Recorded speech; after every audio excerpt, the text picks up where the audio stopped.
Good evening.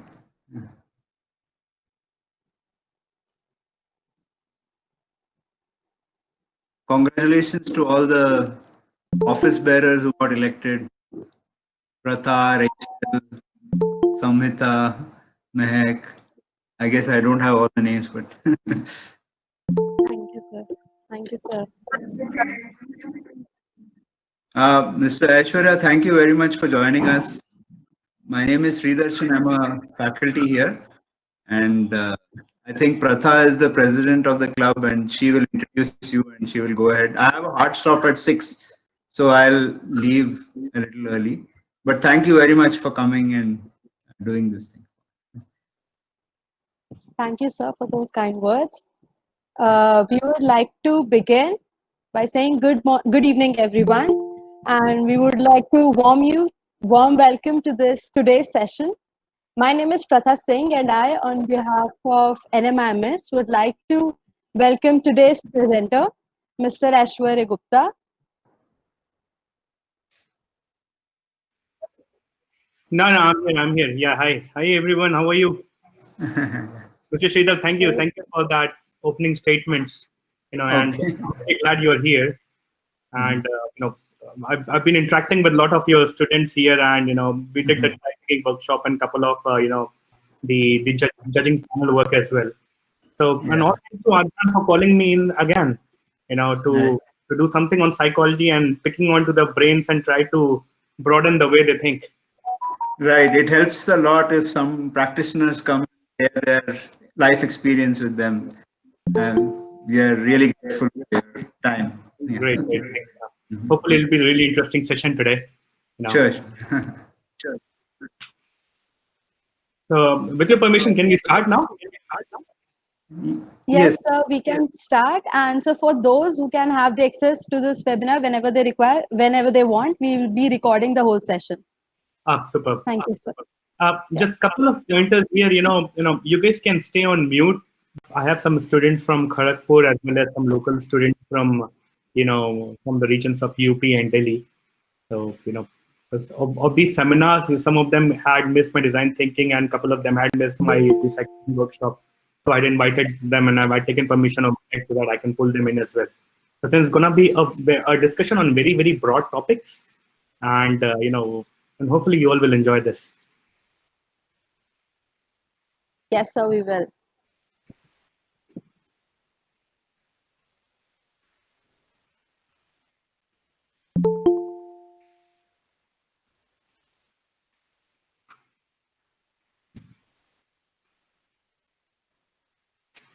Yeah? Okay, super. Yeah. With your permission, let's start today. So, this the psychology topic is a very, very, very, very broad topic, wherein people think about what are they thinking about. And they think about the human evolution, and then they talk about the modern psychology of Darwin's natural selection. How did humans evolve altogether? How we think about what we think. So, if I had to just ask you, how do we define what we think and why do we think that? So, for example, let's just look at this, pretty girl sitting in front of us. What are you thinking right now looking at her? Take a moment. I bet all the boys or the guys sitting over here would be thinking, I wish I could be sitting next to her. Or the girls would probably be thinking like, oh, that sweater doesn't really go with the color of her hair, or the jawline is too broad. Now, now just take a moment and see the words that I just said to all the boys sitting over there, where I just said the boys would be wishing that they would be sitting next to this girl. What would have happened inside the minds of all these boys? They would have stopped and they would have thought about them sitting next to this girl in the car. It's a picture memory. And they would have a second level of thought inside the thing that they thought, that did I really think about that? Similarly for the girls, when I said that, the jawline of this girl is really broad and, it doesn't really, the sweater doesn't really go with the hair of the color, girls would be thinking, oh, was I really thinking about this?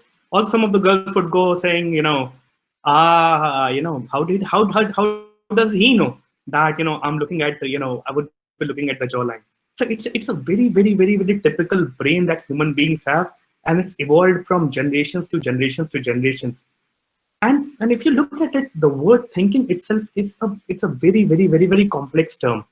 Okay, so for example, like imagine, you were a child and you see a tree for the first time. What would you do? You would think about what is this thing.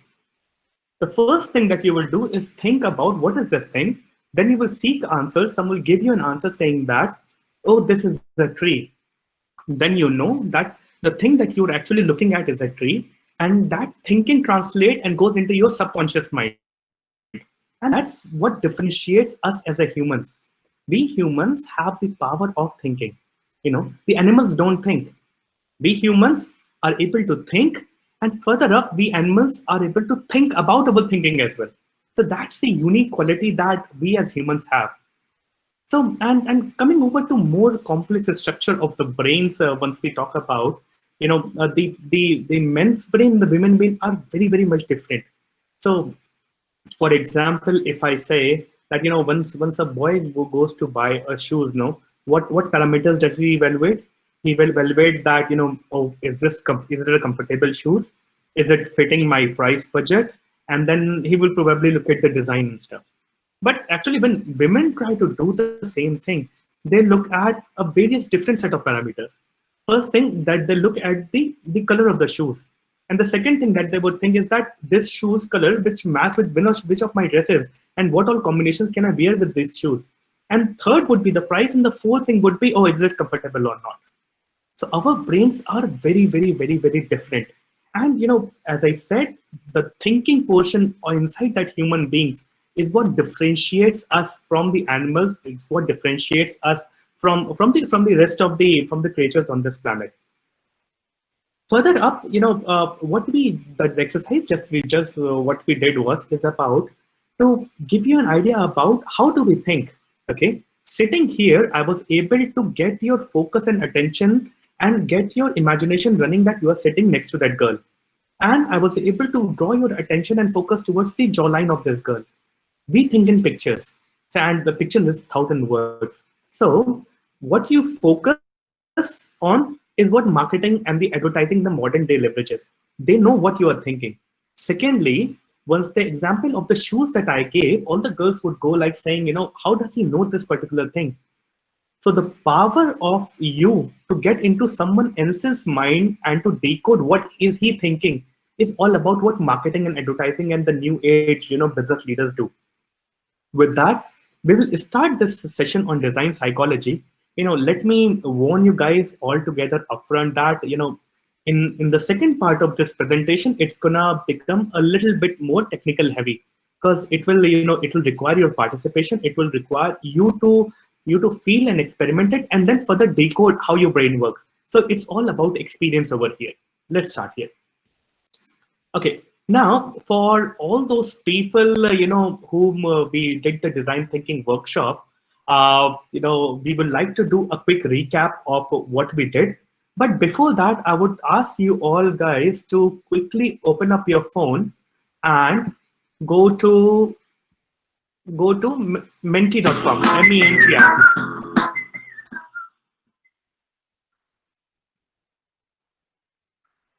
And enter this code 962733.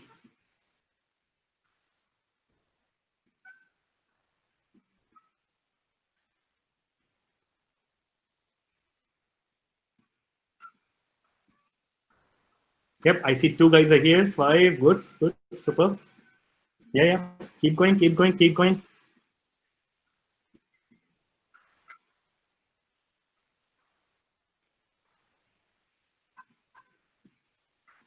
A lot of different animals coming in and toys as well. Super.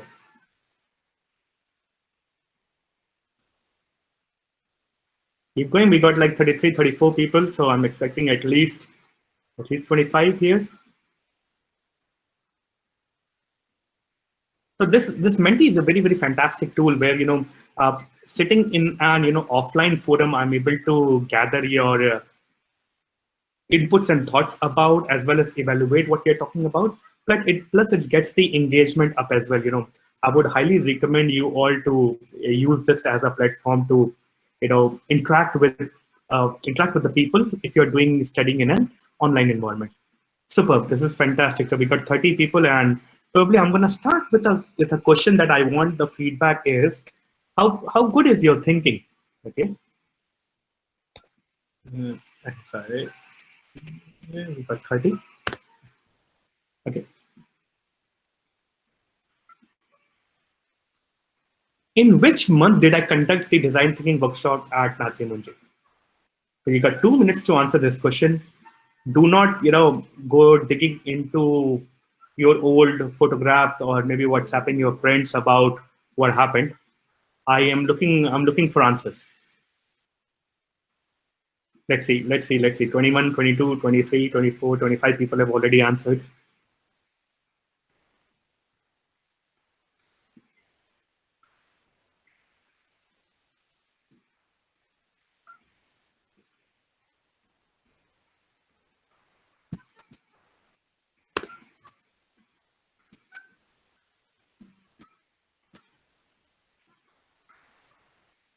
Oh, I had anticipated a longer time for these results to come out, but all the 32 people have answered. So before we get to the answers over here, I want to do a quick recap for all the people who had, conducted, attended my design thinking workshop, as well as we will try to do a, 3 minute, quick run through and do a sort of a crash course for the people who didn't attend the design thinking workshop. So this for all you new guys, okay? So once we were there in a physical environment and we wanted to do what design thinking is all about, all the students were given a task to design an ideal wallet for their colleagues, which in turn became their user. And they were said that use your own thinking to design an ideal wallet for the user. Now, everyone just jumped into the game and they, drew on the paper saying that, this will be the perfect wallet that would fit this girl. And, because I think that, this wallet would completely fit the standards. And that was the classical mistakes that most of the organizations were making earlier, where, you would have example of Google Glass, where the research was not done about, would you like to wear a heavy metal thing on your eyes and then go into the augmented reality into your day-to-day life? And then we also see about the examples of Next happening, and then the PDAs that came in the Apple era, 1993. Then when we stopped for a moment, and then we said that let's look at how does how would a designer exactly go and design a wallet? Okay. So the first thing that the designer is going to do is going to look for empathy, and it's going to ask the person in front of us, how do you use the wallet for, and why do you keep the things that are inside the wallet? So, for example, we had one of the guys, I don't know if he has joined in or not. So we had painted him as a convict. So every time he was moving out with his wallet, he had to, put the driving license or the ID on the front of the wallet, because every police fellow is going to ask him for the thing. Secondly, then empathizing it, then we went into the deeper stories of that individual user, saying that why does he keep it, and then particular questions about why does he keep it, why does he keep it, why does he keep it, and then the user stories would come out. Then you would see the pain that this person has to always carry that ID card inside his wallet that makes the wallet thick, and he likes to put the wallet, in the top pocket because he's driving a motorbike and it has to be built from the top. So you were trying to understand, get clear insights into what the user wanted. Second thing that we do is that once we had collected the user stories, we started creating a point of view. A point of view example was what we created was, if you guys would remember that, we spoke about a food company who wanted to create, for healthy snacks for teenage girls in colleges. And they thought that, the health is important and the girls are gonna use it. But once the design thinking workshops were conducted and the users were interviewed, it was found that the teenage girls actually prefer, the social acceptance of eating that healthy food has much more importance than being healthy. So, and then, the point of view was designed. And further up, then we saw, if you remember, that little girl, standing on the books and trying to reach the iPad. We talked about that we need to think as needs as works. So we keep the solution aside and we are thinking about the girl what does the girl need? The girl needs to reach. And then we think about the verb reach, then the solutions come in. She can have a lasso, she can have ladder, you can have everything. So the basic principles of the design thinking are based on these 5 principles, where we are able to empathize with the user, we are able to define a point of view. Then we look at the brainstorming methods and how is an ideal brainstorming, where you go with a very, very open mind, you prototype, and then you go ahead and test your products. What happens is that the product that you develop after doing such a 5-step exercise is much more closer to the user as compared to what you see on the left hand side, bringing your own intuition in. Then we spoke about fail early, fail fast. The rapid prototyping that the design thinking gives us the power to develop products actually enables you to do more testing with the real users and fail early rather than doing a lot of investment and then failing in later. So that was a very quick drill down into what we did for design thinking, and hopefully the people who didn't attend the seminar would have got it. So now let's look at the results. And okay, actually it's February 20. So I had put it as none of the option was are correct. So just to get an understanding of how the spread is. Actually, as far as I remember, it was 7th of February, I believe, 7th or 3rd of February, but this was in February. And in 2019, 7 people. Oh, and 2019 is not even a month; it's a year. So that's interesting. And there were 6 people who were sleeping at home or probably at the, you know, in their hostel. So that's good. But majority of the people got it right. So awesome. So I already have your attention. Further up, now that I have what we understand, what we did in design thinking workshop, we're gonna look at what we're gonna look today. What is design psychology all about? And if from the workshop, if you remember, the topic was you, and you were getting the first hand experience about design thinking once we were doing the workshop, and the experience was around you. In today's psychology webinar that we are doing, the focus is going to be on you again. Okay. So in design thinking, what we were doing, we were looking at the users and we were looking at answers outside of our head, which had got nothing to do with us. And when we were looking at the users for the answer. So we were empathizing with the user, we were interviewing the user, and then we were talking to the user. Design psychology is all about looking inside yourself to find those answers. And how do you do that? So that is the whole premise of today's presentation, and we're gonna drill deeper into your individual minds to find those unique answers which are hidden into our subconscious, and how all the Fortune 500 companies are able to do that. We're gonna be having a very, very snapshot view of how it is being done. So with that, let's start. So are you guys ready to get your mind blown? With that, I have the next.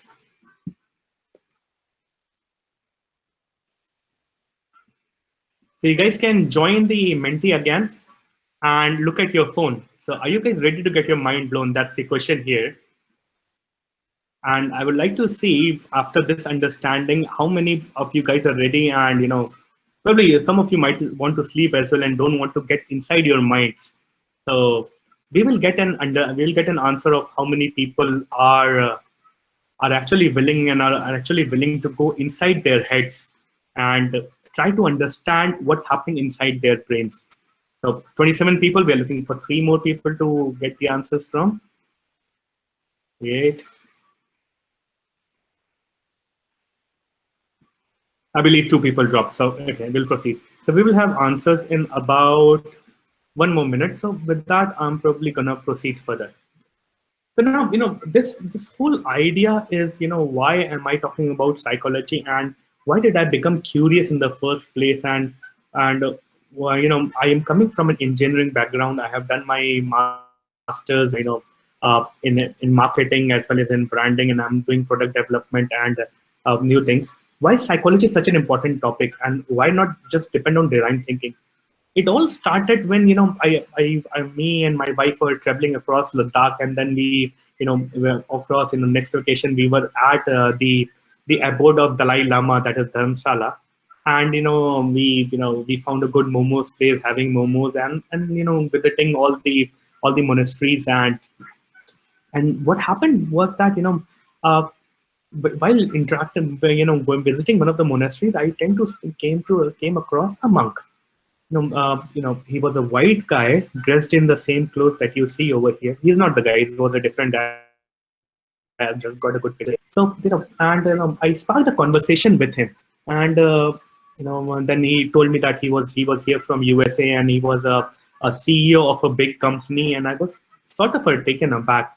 Why would a CEO of a large multinational corporation be sitting in Dharmshala doing meditation? And I asked him, what are you trying to achieve out of here, and how long are you going to be here? He says that I am here for a complete 1 year, and I'm gonna be back only by once I achieve something. The term he used was mindfulness. And then when it struck me, what is he looking for? Then I asked him further, what is this mindfulness and what are you trying to achieve? Then he gave me this very very vague answer. He said that uh, once you drive a car, you feel like you're in control. You turn left, the car turns left. You turn right, the car turns right. But it is actually thousands of parts inside the car which are actually driving that car, and you're not aware about those. And he said that similarly, we as humans are also being driven. We feel that we are in control, but the inner workings of what we do, how we do, and what controls us is not clear. And this was again a very very vague answer, and I was not able to put my thoughts around it. That has sparked the curiosity, and I wanted to go further, and I wanted to learn further on what is happening. And there are so many white people around. I come from Ayodhya, the birthplace of Lord Rama, which is within the UP, northern part of our country. There itself, once I was visiting this time, just before the lockdown, I see a lot of white people just in front of Dashrath Mahal, walking around and getting all spiritual and religious. What is there in spirituality, religion, and these multinational companies that there has to be a connection that we are missing? Being in India, we are missing this connection. So that curiosity took me a step further, where I went and did some secondary research. Now, this on secondary research, it came very, very surprisingly to me that even Steve Jobs has visited India. He went to see Baba Neem Katori, or someone again in the northern part of the country. He was here in the early days, even before he had started Apple, I believe. He was working for Apple, and then later in the later part, he goes and talks to Mark Zuckerberg and tells him, go to India and do spirituality, learn about yourself. Then if you Google, you'll find Larry Page also did the same thing. Oprah Winfrey is a hardcore, follower of meditation, and Bill Gates recently started doing it as well. So there is something out there about the spirituality, about the mindfulness, and about all these people coming in at the peak of the career, or at the start of the career, or the middle of their career, trying to achieve something out of that meditation thing. And that keeps me puzzled as well. What is that particular thing that is driving them to come to India and gain it? And we sitting in India as well, and on the land where the religions are born, where spirituality is born, where the zero took the birth, and they're missing this point.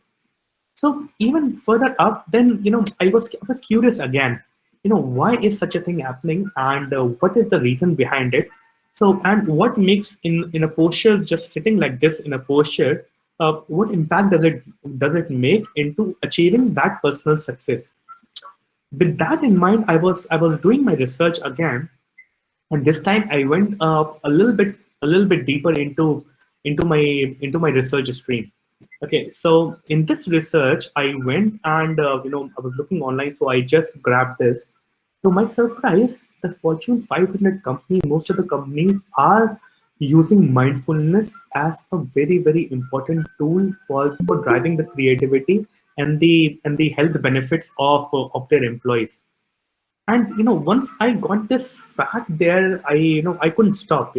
So I enrolled into an online courses where from Princeton University, and I did a course on Buddhism and the modern psychology, plus did a lot of other courses in modern psychology, Then the topic of what is the subconscious mind. Then we started learning about the subconscious mind. That there's this interesting book which is like the elephant in the brain, and this book talks about why we're never able to take rational decisions.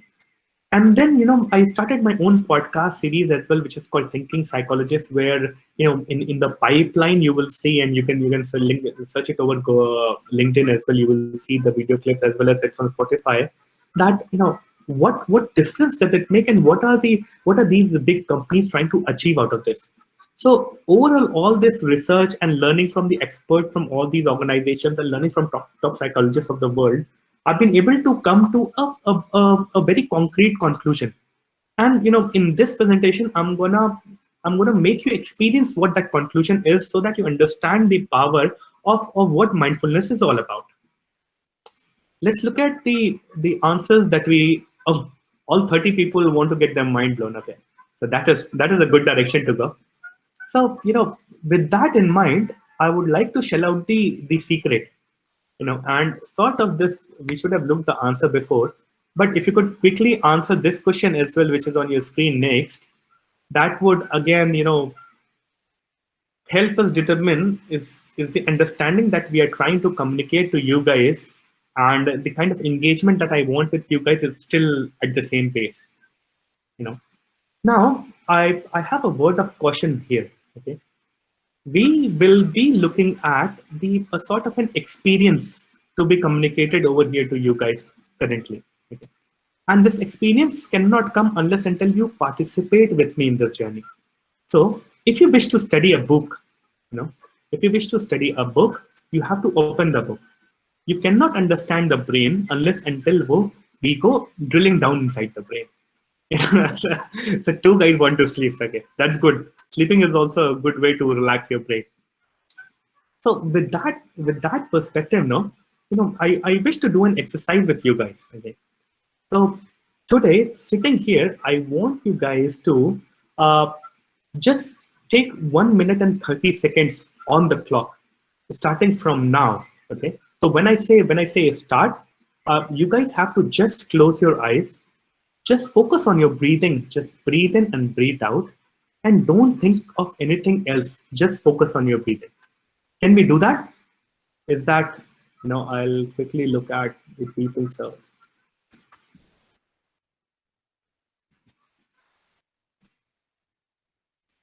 guys, audible? Can we quickly do this? Yes, sir. It's about opening up your brain and trying to go inside your brain to find the real answer. And out of your 24 hours of your life and 365 days in an year, I'm asking for 1 minute 30 seconds. Okay. Don't worry about who's looking not. Just on my clock will start. So close your eyes, focus on your breathing, just focus on your breathing and try to not think anything else. Just okay, start now.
That's enough, enough, enough, more than enough for one day.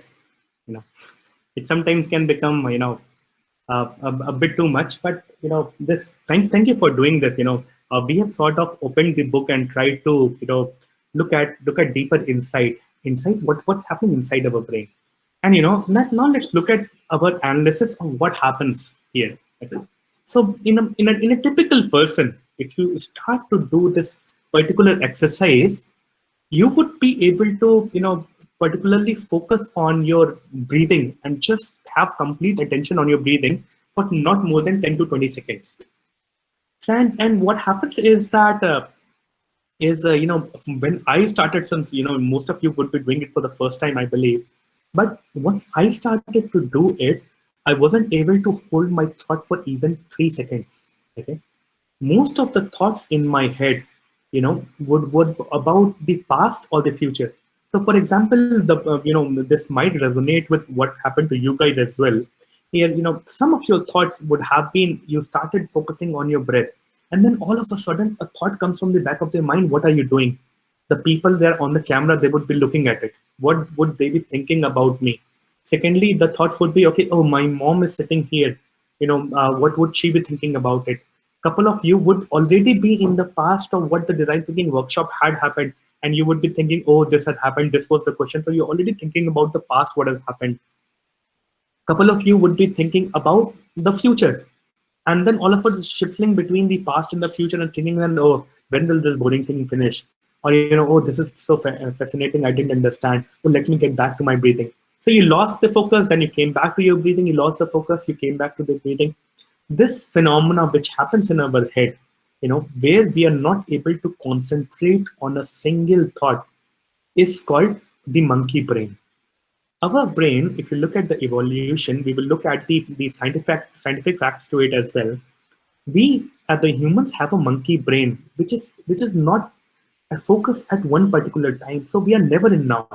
So whenever we are not doing a certain activity, our brain would always take us into the past or take us into the future, and the task at hand would be only a very, very minuscule portion of what we are doing.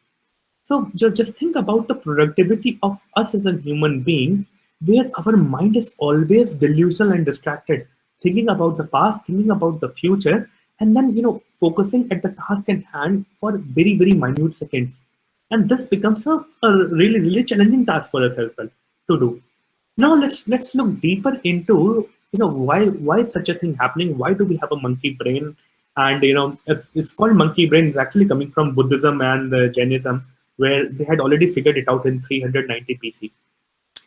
So if you look at science, the science behind why is such a thing happening is there are two portions inside our head, which is called default mode network, DMN.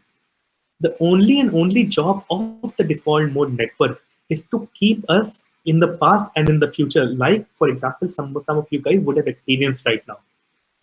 Here, the thing is that, whenever you are not doing a tedious task or you are just staying silent, the mind will take you in thinking about the past, will push you into the future, and then you'll keep shuffling behind it.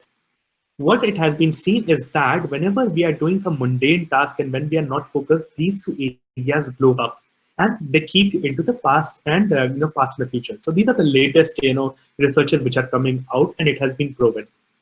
There is another aspect to it. I was at one of the forums and this topic came up, so I thought I will show you this GIF.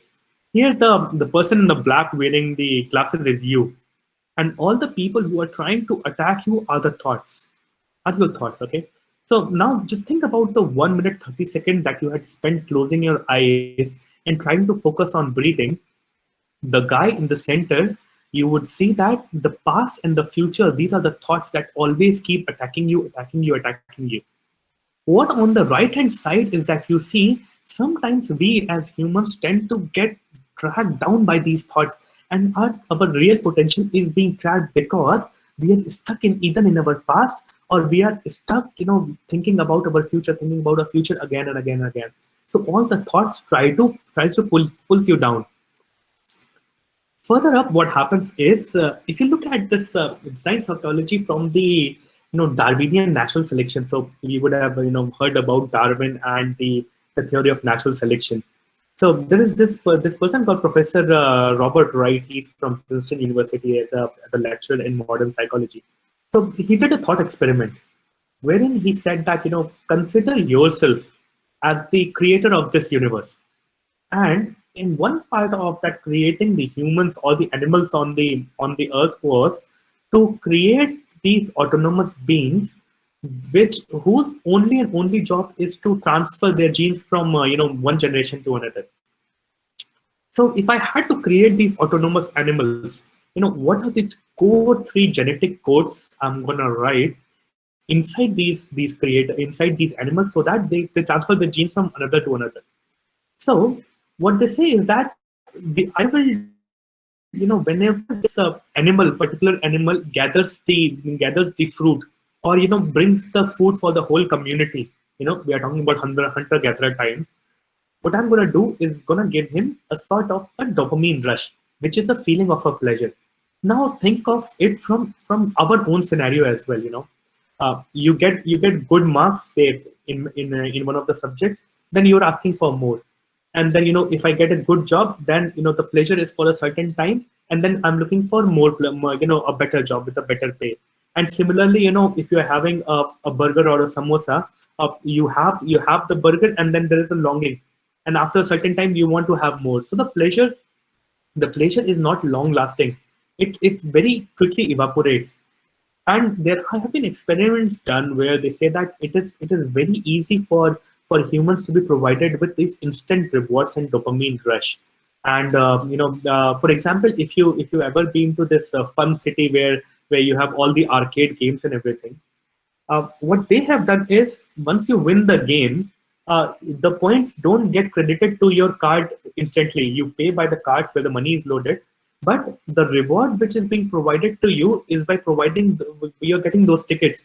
That's tickets, you have to take it and again enter into a machine, then the points get collected inside your card. The reason of having such a psychological play is that once you win a particular game, so you win a game or you get 400, 500 points, the physical reward that you get is those coupons. Now, after winning that particular thing, your focus is only on getting more coupons and not on just winning the game. So the focus is completely taken, and every time if I just pay you on the card, the dopamine rush, the reward that happens in your head is very less. That is why the modern people have been able to understand how to induce this artificial pleasure inside the humans and keep their longing for more. Second thing that for example, that I said was, the evaporation of the pressure. The second code that you as a creator of the genes would say is that, I'm gonna give them a pleasure, but only a small one, so that the longing for the pleasure always remains, so that you're always running behind your goals. And if you are running behind your goals, you're achieving something, your social stature increases, and then your chances of attracting the opposite sex increases, and then how the whole the genes passes on to the next generation. So the social status for in animals as well as humans has been related to this particular dopamine rush and the social stature.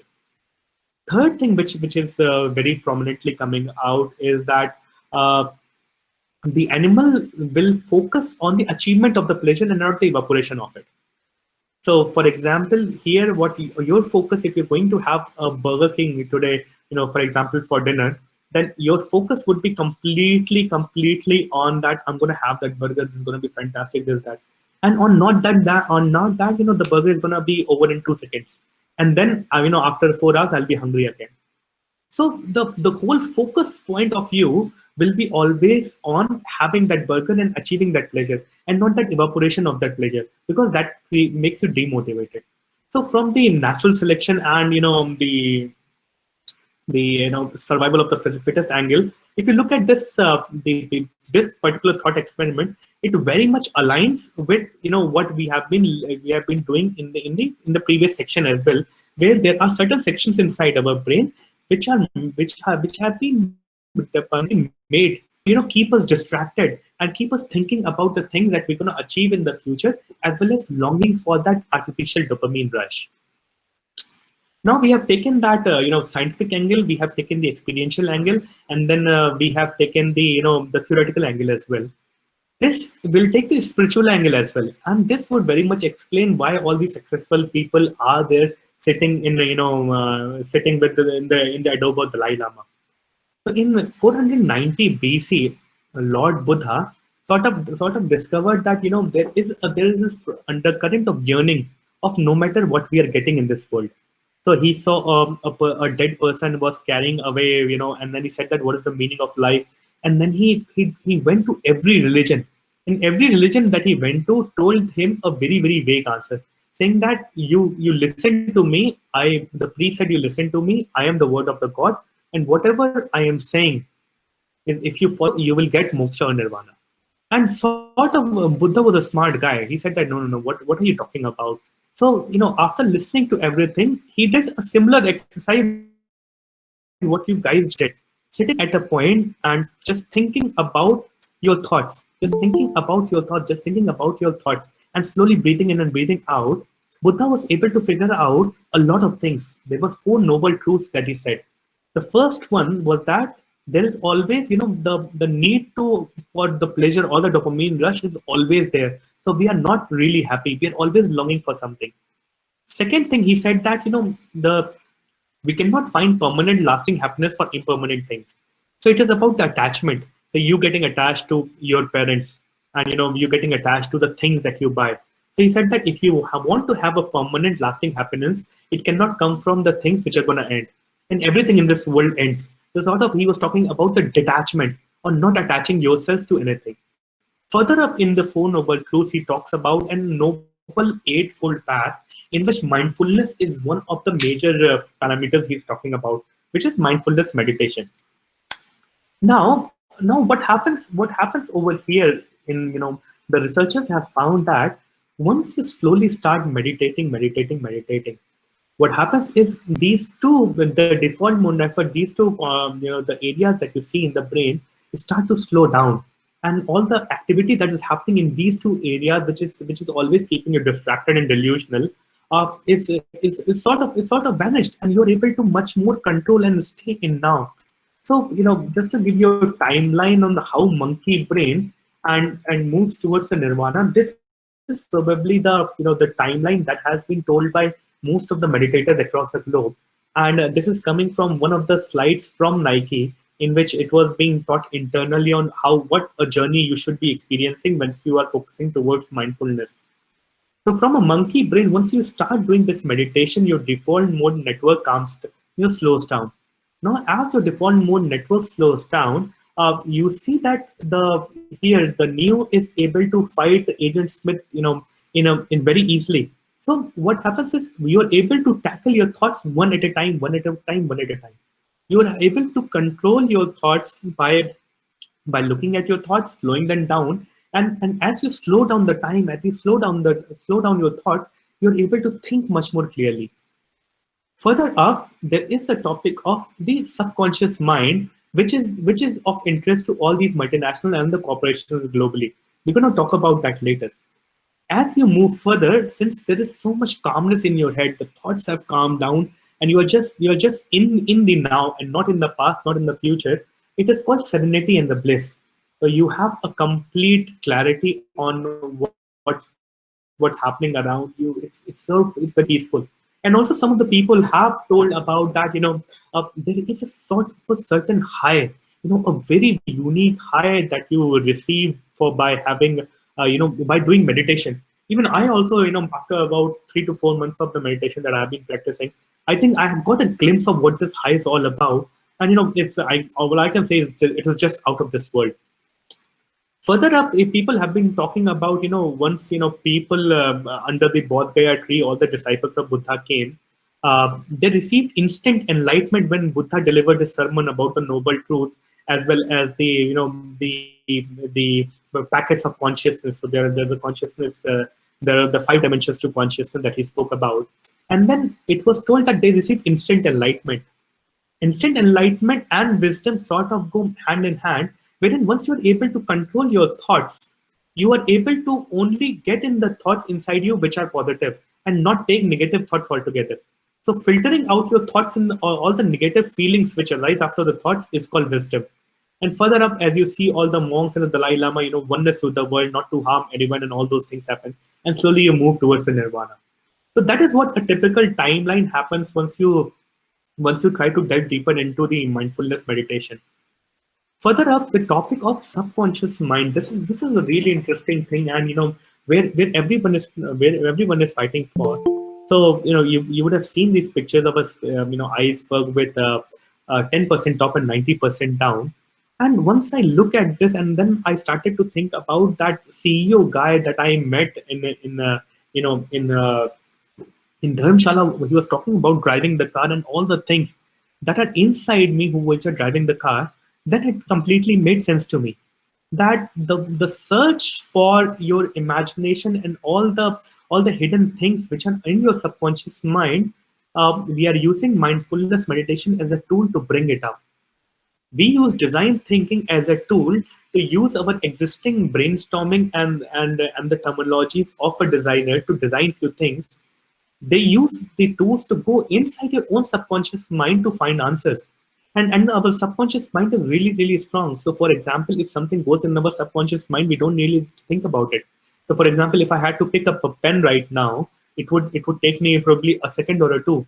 In that 1 second or the 2 second, my subconscious mind would have done millions and millions of calculations, because I'm sitting here, I'm talking to you guys, and everything, all of my activities that are happening is being driven by my subconscious mind. And how am I talking to you guys? How am I framing my structure? How am I talking to you guys? And how am I working out the audio is getting clear to you? Not, and everything is happening at a very, very subconscious level. So subconscious mind is one thing that mindfulness meditation gives you a key to tap into, sort of. Now, going further up, there's the latest researches which are coming out to you guys, and we are being taught at our workplace as well how to use it to our advantage. So what happens is, once you meditate, and when we spoke about the default mode network calming down, there are certain areas of the brain waves which helps you tap into your subconscious mind. It is a very very thin space between in a sleepy state and a very conscious thought focused stage. So that alpha you clearly pass, and then the theta waves, which are into 4 to 8 hertz, you are able to tap into your subconscious creativity, and this is a state of deep relaxation. Now, once the people are able to go longer into their meditation as they practice, and they take a thought of what they want to design and what they want to do, and then go and find the answers deeper inside their human brain. And typically, what happens is, once they wake up, they have brought something out from their subconscious mind, and which is awestruck, and then creates magic. There have been rumors that the revival of Instagram against Snapchat happened. Once the designers started using these things, there has been a lot of credibility given to the team's development, which has happened. There's a lot of there are research is being done into this area, where the new products which are revolutionizing in terms of the technology and all the space exploration which are happening are leveraging the subconscious mind to design new things. So design thinking is the external part, and then using this your subconscious mind to design things and digging deeper into the answers is the another next big thing.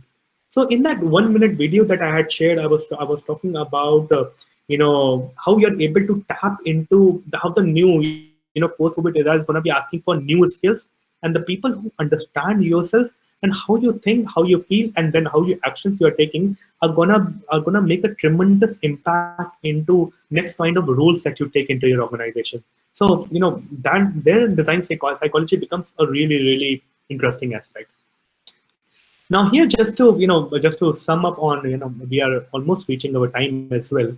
Uh, so the design thinking was looking outside for answers. By now you understand and you experience that there is a way to delve deeper into your subconscious mind, which is much more stronger. And mindfulness meditation is a way to find answers into your subconscious, and there is a bridge which can be established with another with effectiveness. And what you will see is that everything around you would have improved drastically. So to give you my personal example, for about 4 to 5 months of meditation is the thinking has become very clear. The way I present, the way I articulate has become very clear. I try to go into finding a lot of answers just by closing my eyes and thinking about it. And a lot of one of the products that I drive is True Food Plus, which is food traceability over blockchain. Is a lot of the modules that are coming out, a photo of this baby, and ask you guys. So after this lecture, just to get an feedback, are you guys willing to drill down inside your subconscious and unlock your true potential? And with that, we will switch on to our presentation.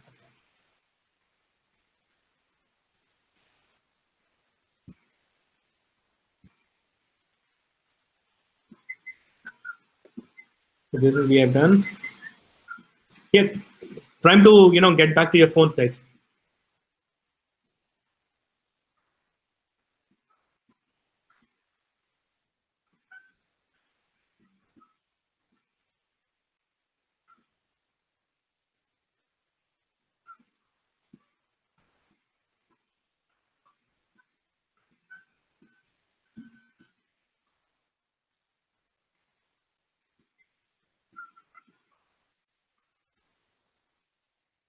I had warned you guys that this session is going to be little bit heavy. I believe the 9 people have already dropped. So we have the answers here, but hopefully you would have got a glimpse of what these people are trying to do the meditation. So before we conclude, now I want to give you a certain heads up. So once you delve into this path of the meditation, and you start slow. You start with 1 minute, 2 minutes, 3 minutes, 5 minutes, and now I can go up to half an hour. So with that, there are certain barriers that you will face in the way, and there are certain realizations and there are certain awakenings that are going to happen, which are going to be very, very powerful. And you'll feel like what spirituality is all about, and why does it attract such a broad spectrum of people who want to explore, dwelling deeper into your subconscious mind. Okay, so then there are three things primarily that you will experience. Okay, the first thing first up will be the self-talk.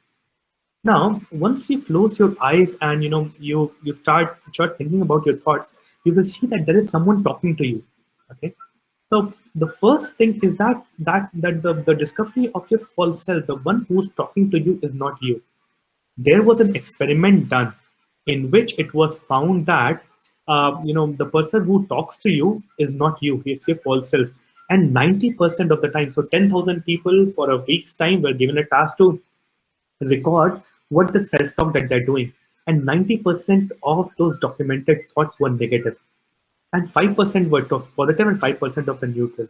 So that the person who's talking to you is tormenting you, is telling you again and again and again that you are wrong. The dilemma that it creates, the false self about you that it creates, that is one thing that you will realize, and we can talk more about that. There's a complete 2 hours that can be spoken about. Second is that once you realize that that person who's talking to you is guiding you on the wrong path, it's molesting your head, it's molesting you because it's keeping you in pain. Because every time you have a small quarrel with your family member or a friends, that quarrel is again and again and again and again circulating inside your head. Okay, would you ever go to a movie and see a bad movie, and then will you again keep going to that movie again and again and watching it? What happens inside of our brain if we have a conflict with someone? That realization again and again and again and again keeps tormenting us, no, I'm not me, we are all sane people. Why would I go to that movie again and again and again? That is when you realize that you are trapped inside your head, and that is a major awakening that happens. And then once you realize that it is your false self who's causing you pain, who's causing you trouble, you find a way to break free and liberate yourself. And then the actions that you take is not about pleasing someone else or conforming to the society. You find one true yourself and what you want to do and who you are, and that's how you get out of the prison. So you a lot of uh, self diligence and self understanding yourself comes once you escape that prison. Then there are certain tools as well. I'm not going to talk about much over here. So there is these psychological tools which are widely known. So there is one REBT, rational emotive behavior therapy, which talks about the thoughts, feelings, and actions. If you get a positive thought, you will always have a positive feeling. So it's a direct correlation. And then if you have a positive feeling, you will have positive actions. So in order to, once you're able to look at your thoughts and say that I'm only going to take the positive thoughts in so that I have positive feelings, that is called wisdom. And which is what REBT is all about, where you're able to reprogram your brain towards success.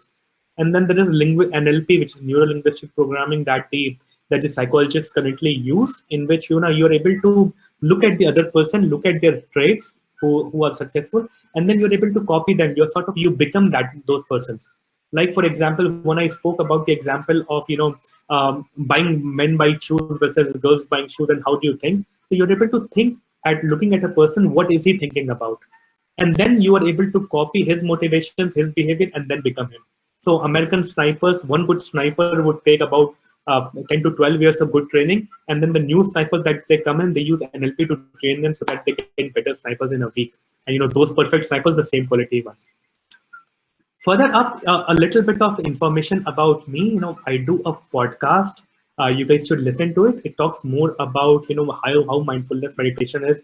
I've got a fantastic line of guests coming in as well. So we're going to be talking about rational thinking. We're going to be talking about how people work, how people brain work, how leadership work, how to keep motivated, how to de-stress yourself, and all those things. So it's available on Thinking Psychologist. Second thing that I've been doing is, a lot of students have been coming back to me, and they have been wanting to talk to me. For example, one of these recent cases that I'll tell you, one of the students from one of the IITs called me and said that I'm worried about my time management. How do I manage my time so that every aspect of my life grows, sort of? So basically, there are three ways to look at it, three ideas to look at it. So in your 24 hours, removing your sleeping and family time, the first portion of your time should go towards your professional career. So if you are into a job, that's your professional career. That's the one stream that your time should be spent in. Second, time should be spent upon your entrepreneurial journey. So you have a business or a revenue stream which is separate from your professional stream, so that when you don't have a professional career, your entrepreneurship career is there. So your second time effort should go there. And the third time effort we should go towards, it should go towards your personal branding. You building your own brand, you're talking to people, you're expanding your own circle, and then gaining more knowledge about it. So people recognize you for a particular thought or not thought leadership. With that in mind, under the Thinking Psychologist as well, I'm starting a chat series, like a 15-minute chat with all the students, and there's already a pipeline built up where all these students are gonna be coming to me and talking to me about all these things that you see over here. That they would like to do public speaking, they would like to do presentations like me. I can share tips there. They would like to do what is the meaning of life. They want to do storytelling, they want to do short filmmaking, or talk more about psychology and dilemma. So this is open for all, and if you guys are interested, we can do that. And I am here. I've been more open. I want to interact more with you guys and learn from you and pass on my knowledge more. So that is my one way of spreading joy and happiness into the world, and you guys are hoping to interact, happy to interact with me. With that in mind, the last question that we want to do today is,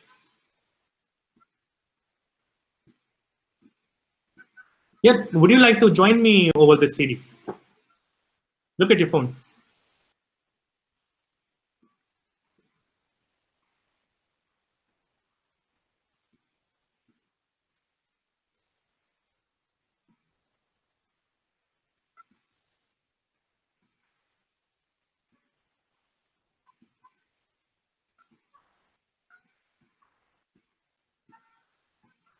So we lost two more people. So we'll wait for them.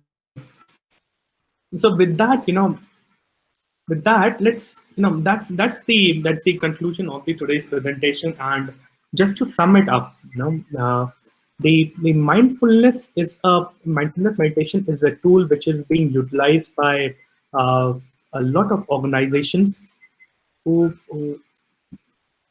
are delving deeper into human psychology. Where is it?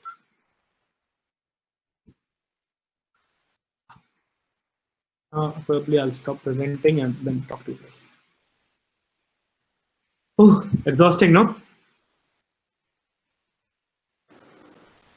Could we have some feedback, please?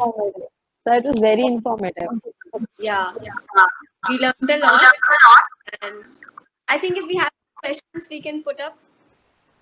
Yes, please. Yes. Go ahead and put up all the questions that you have. You can unmute yourself or drop a chat. Thanks, Anubhav. What I'm gonna do is I'm gonna paste my LinkedIn link over here. Okay? And all you guys who wish to talk to me and join me on that conversation thing, please feel free to add me and DM me. It's gonna be a very, very short, like 10-minute, 15-minute session where quickly ask your questions. I get through those, and then if I have your consent, I'll publish it over my YouTube channel, and other everyone, all the students should be able to learn from it. So it was really informative, and we're very glad that you had, you came for this workshop again. So thank you so Right. much. But just one question, sir. As you said that the monkey brain, as you said that there are many thoughts in your mind. So how do we like channelize it? I mean, in like steps, like get it really quickly or something maybe? So that's one of the key challenges. You saw Neo fighting with a lot of people, right? So if you want to think clearly and if you want to take control of your life, what do? You slow down. You slow down your thoughts. You look at everything at very minutely, like we did in design thinking workshop as well, right? If you remember, we were asking the user a lot of questions. We were asking the user, why do you keep this driving license? Because police catch, and why does police catch you? So you slow down your thinking. You look at each of your thoughts very clearly, and then you say that that is this thought good for me? Because every time this is a truth that whatever you think, you will have the same feeling. If you think angry, you will have angry feeling. If you think sad, you will have sad feeling. What is wisdom? Wisdom is all about looking at your thoughts and then saying that, oh, this is a negative thought. I'm not have a negative feeling because of this, so I won't let it in. So answering Right. your question, yeah, there are a lot of different thoughts, and it's hard to channelize those thoughts. That is where the mindfulness meditation comes in, where you slow down your thoughts altogether, and then think about it very clearly, and then take the positive ones in. Okay, so we'll try. Thank you. Sir Smriti has a question on the chat box, if you could read. She says, firstly, sir, I'm thankful for your informative presentation. I really liked it. And I have a question. Usually the state of nirvana is associated with giving up on all the material things in life. What are your thoughts on it? See, I don't think so anyone has achieved nirvana till now, But if she's very right, the like Buddha said in the 490 BC is that you cannot have permanent happiness from impermanent things. Okay. So if I buy a new t-shirt or buy a new car or buy a new house altogether, the pleasure is going to evaporate really soon. As per the Darwinian natural selection and thought example as well. So clinging to the things is never gonna give you everlasting happiness. So it's not about you should not enjoy the life altogether. It's about enjoying the life, but knowing that you are in a movie theater. So you go to a movie theater, right?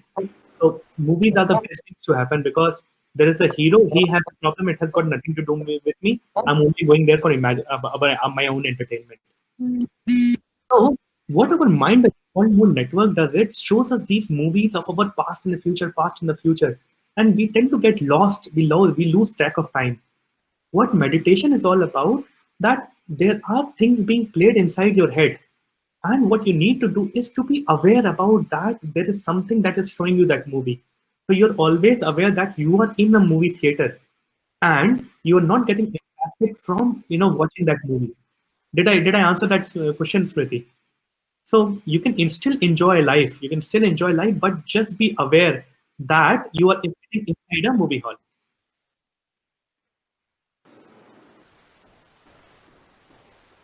All right. Sir Akriti again has a question on the chat box. Mhm. He says, what will motivate a person to meditate if negative thoughts are way more than the positive ones? Hey, no, it's an interesting question. Interesting question. Okay, so Akriti, the do you like I said, everyone sitting here in this forum has 90% negative thoughts, which is that self-talk our negative self is doing to us. Okay. So for example, if you had to give this presentation today, okay, so what would happen is that the dilemma that yourself will create to use and say that, oh, you won't be able to do this, or if people are going to laugh at you, and how are you going to progress further? What if there is a question that you're not able to answer? So all these thoughts that are happening and that they're pushing you down, those are the negative false self of you, which are pushing you down. And in that way, those are the ones which are keeping you back and blocking you. That way, once you're able to look at yourself very clearly, you are able to articulate things better. Back on chatting.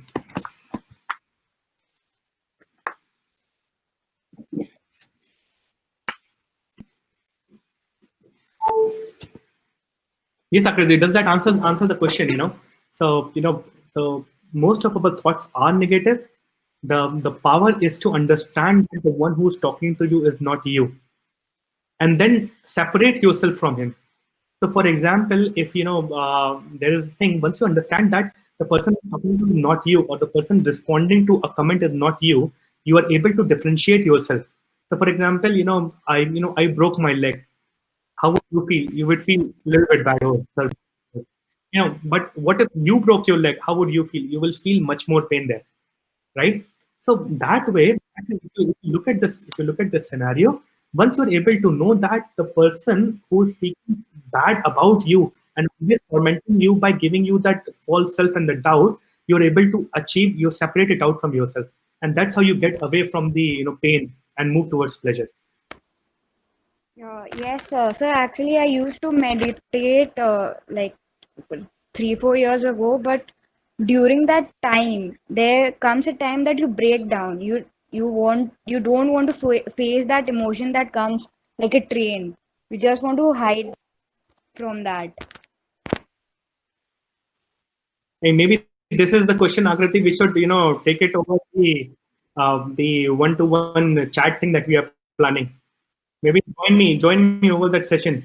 We will take this question there. A lot of people can get benefited from this answer. Can we do that?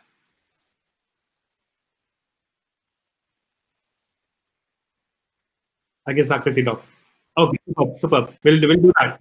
Join me. Ping me. I have a big time, but I'll fast forward this request and we will discuss about this. Anything else, guys? So we still have 40 people, but the number of people responding were quite less. Why was that? So we also had received a few questions. So if you could answer them. Please. Yeah, so someone says that post COVID-19, behaviors and purchasing habits of consumers have been changing. So, how do you think the companies or brands should approach it? Okay. So see, I'll tell you from my experience of what has happened. So there is. I don't have that slide over here. I could have presented it here. Okay, so we were doing a study of it, and how the new world is going to look like and what's going to be new normal in the post-COVID era. Okay, so if you look at the need to stay safe is going to be of prime importance.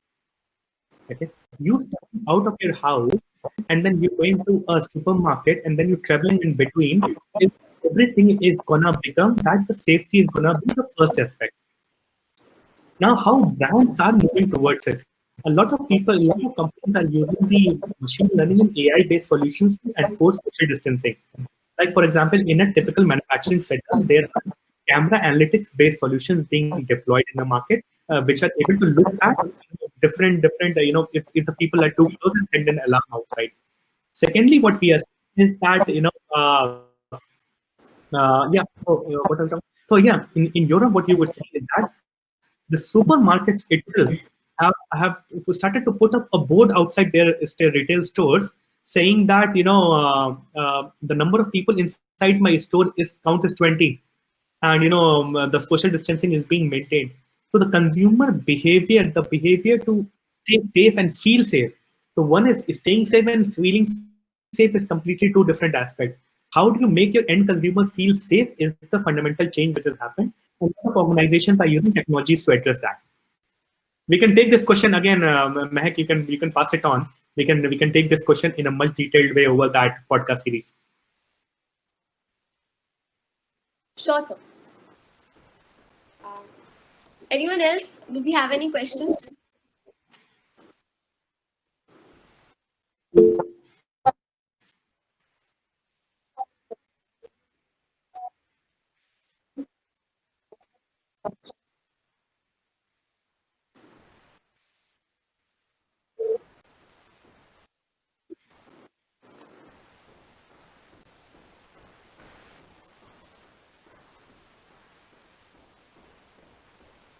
If not, yes, thank you then.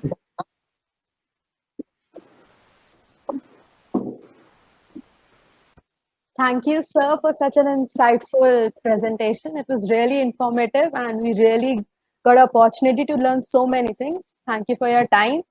And we are looking forward to have more sessions like this. And yeah, we all are so thankful that you gave us this opportunity to learn so many things, and we'll surely have these kind of webinars more. Superb. Thank you for having me here. Drill deeper inside your head. A lot of solutions and answers are just staying there. What I have given you is just one small tool where you can use this tool and drill deeper into your subconscious. And trust me, subconscious is much more stronger than what we really think and what we have. And the worst part is these foreigners are coming to India and taking all these cream which is sitting just right next to us. We should be the front runners in defeating this, and be the new India, and the Atmanirbhar India is gonna come from here, inside our subconscious. I truly believe that. Yes, sir. Yes, sir. Okay, guys, thank you. Yeah. It was fantastic talking to you all. Take care. Bye. Thank you Sir. so much. Thank you so Bye. much. Thank you. Bye.